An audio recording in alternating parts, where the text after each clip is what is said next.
Hi, good morning, happy Saturday. This is Rosanna and the new face of 60. And I thought on this snappy little Saturday morning we'd get out and talk about something fun today.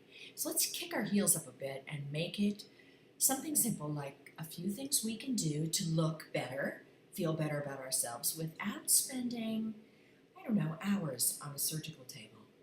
So let's get started. This is something that comes up a lot on the blog, and I really appreciate people sharing their concerns and their thoughts.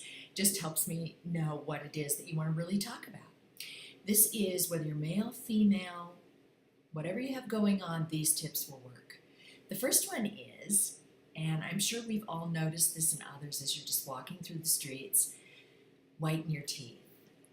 Nothing screams, I'm over, 25 and a half, than yellow teeth. And so just lighten them a bit, freshen them up.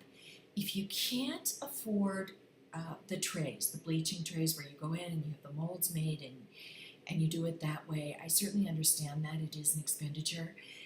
Have someone pick up or you pick up Crest whitening strips. And they have a couple layers of those levels. Super intense and then something that's like a beginner level.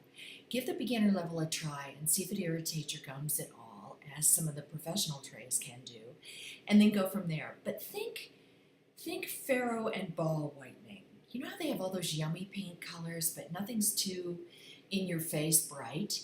So don't do anything unrealistic. I've seen some people that have had veneers put in, and they're just, you can see them from a block away. Who has teeth like that? Maybe we wish on occasion, but anyway, so whiten your teeth.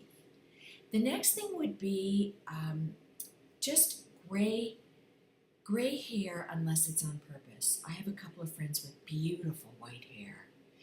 And as a matter of fact, the good doctor has that, and it looks great on him. But watch your eyebrows, watch your hair. And if your intention is to have a certain shade or color, be sure that you freshen that up. And there are a couple little cheap tricks that you can use. And one comes in I think it's by L'Oreal. It comes in a turquoise blue spray can, a mini spray can, and you can just pick it up anywhere. I think everybody from Walmart to Target has it. And you just spray it on the gray roots, but don't get too close because otherwise you get these nice, I've been spray painting dots in your hair. So try that if you run out of time and it's not quite time financially for you to go in there and make the expenditure to have your roots done. Try to cheat a little bit with that. One of my favorite sayings, and if you know me at all, you've heard me say this a jillion times, is knees and sleeves. Knees and sleeves. And what I find is once you get beyond about that 30 area, or 25 and a half for that matter, it just sometimes doesn't work out so great to have the cutaway shoulders and the short skirts. And even if you're in rock star shape, I think that it's important to just, I'm not saying we have to have middies, calf length, but maybe just top of the knee and then 3/4 sleeve, or at least a healthy cap sleeve. Something that just makes us look put together and smart. And along these same lines, I'm a huge fan. Again, if you know me, you've heard this ad nauseum. I'm a huge fan of making friends with a super tailor. Not everything we buy, I don't care how well made or expensive it is, not everything we buy fits our bodies exactly. Unless you're having some sort of haute couture done and they're making it specifically for your body every single time. In that case, jealous and bowing out on this topic. But if you're buying things off the rack like most of us do, take it to your tailor, your seamstress, and have them just nip and tuck it here and there, and you're going to be surprised what a huge difference that makes, even on the less expensive items.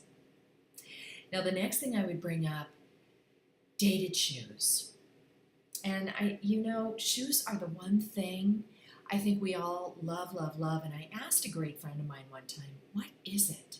What is it about the shoe thing? It's just an obsession. And she said, you know what I think it comes down to is we may change clothing sizes over the years. We kind of shrink and expand according to travel and whatever we're doing. but our shoe size stays basically the same. So the things that you buy and invest in and love year after year, it's just very easy. It makes it more comfortable to just keep adding shoes. They'll always fit, right? And if you have any, again, I always think it's great to have a great shoe person, a great buddy in that department, because if the soles are a little worn, but you still love, love, love these shoes, you can just have them redone. You can oftentimes have fabric shoes redyed, or you can have them freshened up a bit. So keep that in mind. The next thing, and I'm on the line on this, is I am not a huge makeup gal. So for me to have on makeup to the point where people can see that I have makeup on is rarely happening. I mean, it's like a lunar eclipse or something. Try to keep your makeup fairly fresh and natural looking. And I hear from more women that say, oh my gosh, I'm so insulted. Somebody made some sort of 70s comment to me. Try, especially these days, there are so many fabulous products out. Bobbi Brown makes great products. Get on Sephora and look at some things, or wander into Ulta and just try some things on. We want to be veering like crazy away from that shiny light blue color. And kind of keeping it a little more natural, I think, keeps things looking younger and fresher. And if you have something that works for you that doesn't fall into what we would typically think natural, heck, shout it out, share the wealth. Let's hear what you have. This has always been a big thing, but I do know that there are some products out there that are super great. Now, the next thing you're going to think, what is she saying? I'm a huge fan of exercise and movement. And I think we could all just probably pass out over the amount of times I bug people about working out.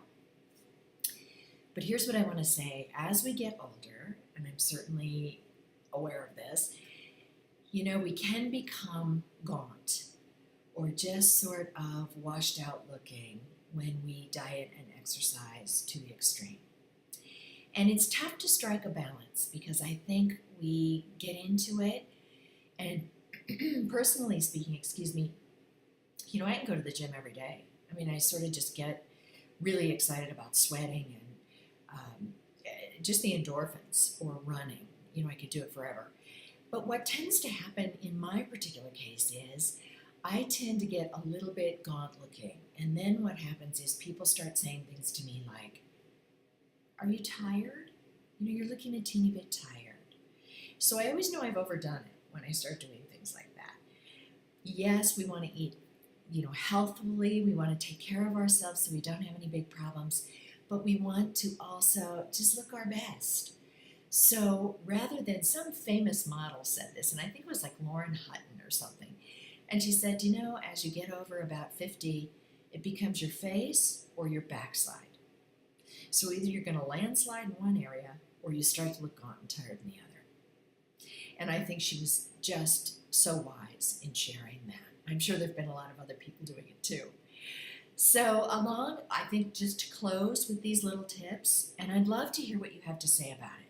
So if this is something you and your girlfriends can get together, or guy friends get together and chat about, tell 2 or 3 of your friends about us, and certainly use the comment area. Let me know what your thoughts are on some of these topics. And do the other things that Mom told you to do. Sit up straight, drink lots of water, take your vitamins. If you're on medications, be sure to be good about that. Take your medications as they are meant to be taken. And try to get 6 or 7 hours of sleep. And feel well, be well, you look amazing. Until next time, have a great one. Bye-bye.